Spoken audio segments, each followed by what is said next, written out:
Learning about human nature has become a secret family heirloom, never revealed by emperors and officials. From ancient times to the present day, in every dynasty, there have been two systems of knowledge. One system is the inner chamber knowledge. One system is the outer chamber knowledge. Emperors and the wealthy kept the inner chamber knowledge to themselves, and their descendants studied it, never disclosing it. They only shared the outer chamber knowledge for others to learn. Inner chamber knowledge teaches about power, the tactics of the human heart, the art of governance. Meanwhile, outer chamber knowledge teaches how to become a more obedient sheep. This also explains why 90% of people are always exploited. What I say may be hard to hear, especially since it's not easy to accept. So please remember, read to the end to fully grasp the ancient art. Greetings to you, dear friends. Living is a fierce battle.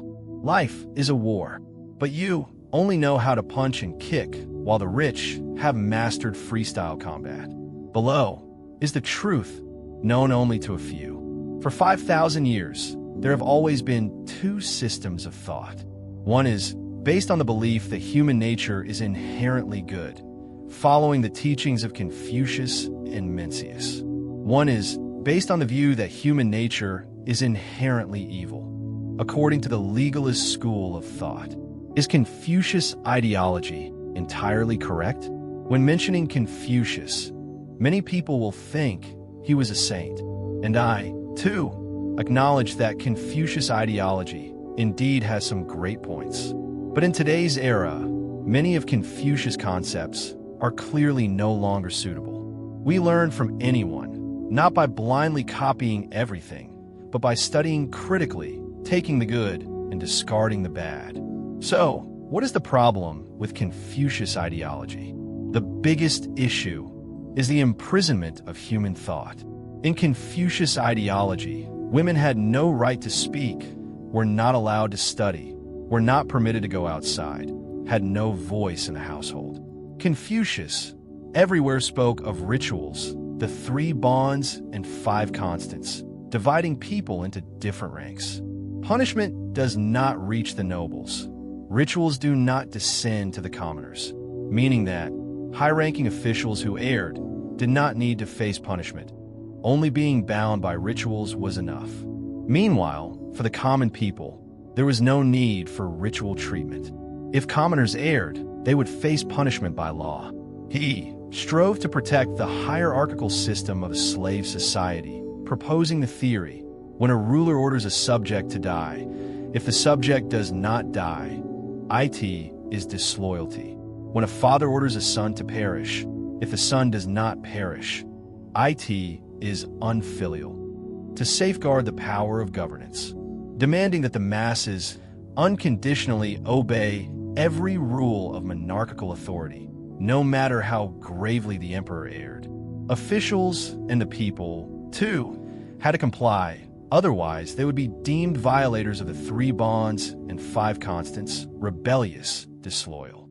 This caused the people's minds to be locked shut, unable to think independently. In the end, feudal dynasties fell, emperors became deluded, the populace grew ignorant, invaded and oppressed by foreign nations. Confucius ideology, the primary outcome of its education, was to make people increasingly obedient, compliant with rules, accepting their lowly fate, submissive. Confucian thought claims that human nature is good. All of it speaks of benevolence, morality, and demands that each person treat those around them in this way. That is what makes a noble, a gentleman, a lady. But in reality, those who believe humans are inherently kind end up deceived by the pretentious. Trusting in benevolence, morality, they ultimately get hurt by those who speak of morality on the surface, but harbor selfish hearts. Kindness, benevolence, morality, all these things are just stylish strikes, sounding pleasant, looking beautiful, but impractical. Meanwhile, true masters are those who outwardly appear refined, but secretly train in freestyle combat. Confucian thought is akin to stylish, flamboyant, eye-pleasing strikes. The hallmark of Confucian thought is speaking fine words, beautiful in form, but useless in real combat. This is exactly like the stylish strikes of traditional martial arts. And most people remain poor precisely because their minds are filled with the ideologies of Confucius and Mencius, their mouths always spouting noble-sounding principles. Meanwhile, the wealthy are rich because their minds are filled with legalist thought, which may not sound pleasant, but is highly effective in real battles. When stylish strikes and freestyle combat face off, what happens? Surely many of you have heard of or seen information about the disastrous fight of a traditional Chinese martial arts master named Ma Baohua, who fought an amateur MMA freestyle fighter. And they had a match in the ring. The two had a vast gap in fame and experience. And before the fight, the referee repeatedly warned Ma Baohua to go easy. However, less than 30 seconds after the match began, Ma Baohua was knocked down 3 times by his opponent and finally fell, unable to stand. This shocked the public. Traditional martial arts, with thousands of years of history, in a confrontation with rule-free freestyle fighting, lost so easily. Many suspected Ma Baohua was a fake master. In my view, Ma Baohua, though somewhat boastful, if he were truly a fraud, surely could not have entered this fight. The truth is, any traditional martial art, when facing freestyle combat, cannot hold up. This is not to disparage traditional martial arts, but rather, traditional martial arts are built on specific rules, meaning the opponent must follow a set code to strike. Meanwhile, the rule of freestyle combat has no fixed strikes. The goal is to completely defeat the opponent. Traditional martial arts cannot beat freestyle combat is an inevitable outcome, as its techniques are ill-suited to the rules of modern arenas. The poor, who strive with all their might to overcome hardship, remain poor because their mindset does not align with society's rules of wealth. Many people have minds filled with Confucian thought, passed down for thousands of years, with lofty principles, stylish strikes, sounding good, looking beautiful. Those principles in ancient times were truly useful because everyone followed the rules of the 3 bonds and 5 constants to strike, stopping at just enough. As long as you were a noble, you'd hold a high place in society. But the rules of today's era have changed. You step into a freestyle ring. It doesn't matter if you're a noble or not. As long as you have money and strength, you're a noble. No one follows noble rules to strike anymore. Thus, your immediate defeat is unavoidable. Legalist thought is like freestyle combat. Representatives of legalist thought are Han Fizi and Shang Yang. Let's hear what Han Fizi says about human nature. Han Fizi believed the fundamental relationship between people is based solely on benefit. He said, as long as there's benefit, no matter how distant the relationship, it can become close. But once benefit is harmed, even father and son can become mortal enemies. Men, at age 50, still harbor desires. Meanwhile, a wife past 30 begins to fade.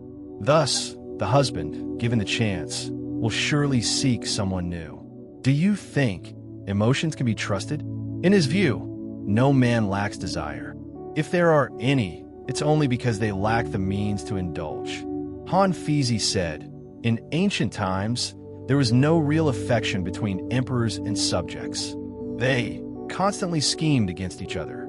Morality and benevolence were just empty words. Benefit was the real truth behind it all. Confucian thought only works when there's no conflict of interest.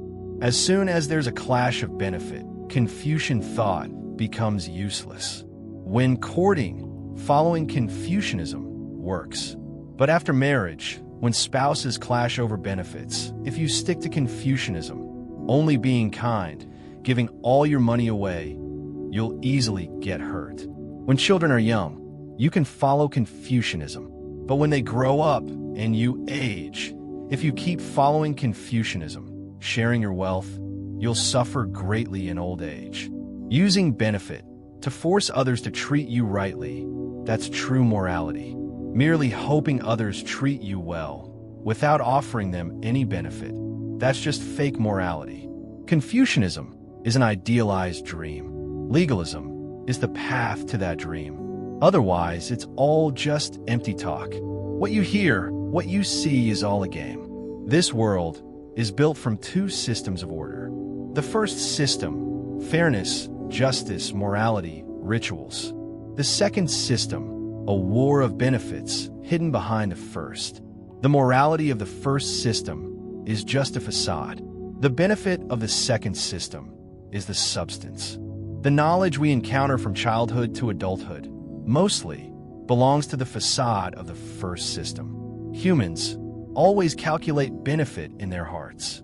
That is the rule of benefit in the second system. The skilled are those who use the first system as a tool to achieve the goals of the second.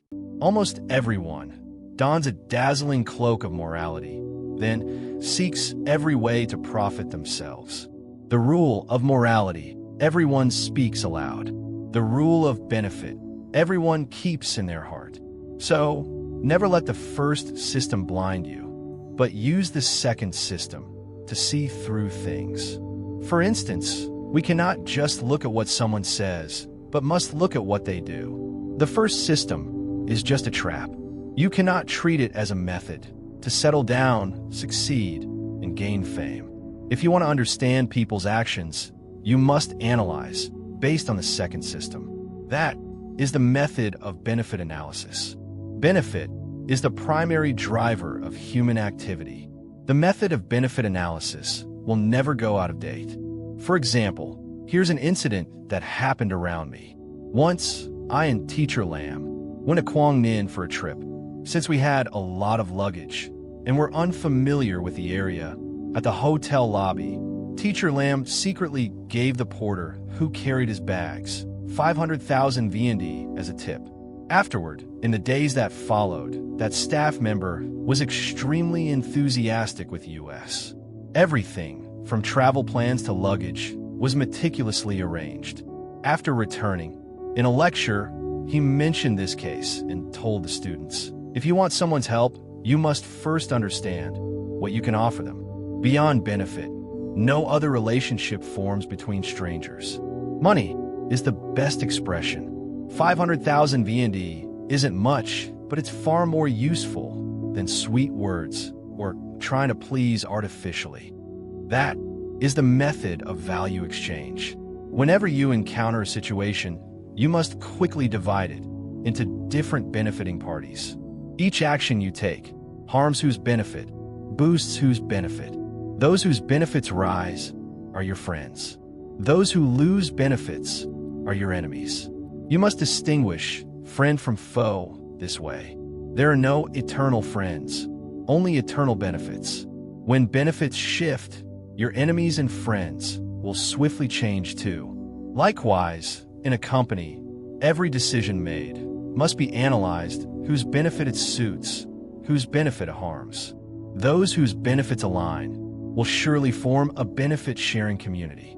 Those whose benefits are hurt will surely form an alliance for their own gain. Yet, both factions will certainly hoist the moral banner of the first system to fight for the benefit goals of the second. Everyone must remember, never use the reasoning of the first system to force people to fulfill the tasks of the second. I often encounter such cases.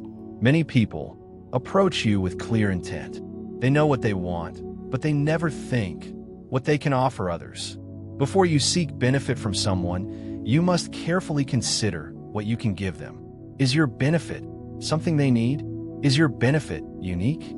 If the benefit of the second system doesn't take shape, your relationship will forever rest on the first system, and the other party will only offer hollow gestures.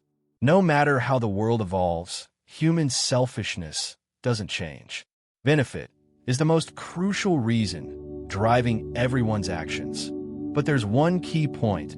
After deducing your aim using the second system's rules, you must quickly cloak it with the first system's rules. You must don the moral garb of the first system. Never openly speak of benefit, because the second system's rules cannot be voiced. And the value of the first system's existence is to better conceal your true intent. In reality, what keeps the world running is the second system. The first system may just be like pleasantries between two people. Like sometimes, when we talk to others, knowing we're speaking empty words. We also know the other side is lying to us. We both know we're exchanging hollow phrases. Everyone understands this, yet still earnestly trades pleasantries. This is the first system. Humans, no matter how advanced, must still value the first system. This system is seen as the standard. This prevents people from becoming overly pragmatic, even when reality is far more practical. Because goodness, hope, and positive energy are what truly drive progress. Thus, Confucian thought has dominated society for thousands of years and is framed, written large. We must read it aloud, proclaim it, shout it out. And Giguzi, a contemporary of Confucius, had great talent. But why didn't he receive the world's praise like Confucius? Because his theories spoke of the second system's rules, suited only for silent use, not for public display. There's a saying, true maturity is seeing through but not speaking through. That is the second system. It can only be used, never spoken. Once spoken, it's wrong. That's why many who love telling the truth fail to win others' favor. Sometimes, what the public needs isn't necessarily the truth, but an idealized satisfaction, or perhaps a place to entrust their emotions. Though these idealized feelings are truly impractical, those who speak the truth in this world often seem like villains. Meanwhile, many villains pretend to be nobles. Thus, maturity is the process of clearing your eyes,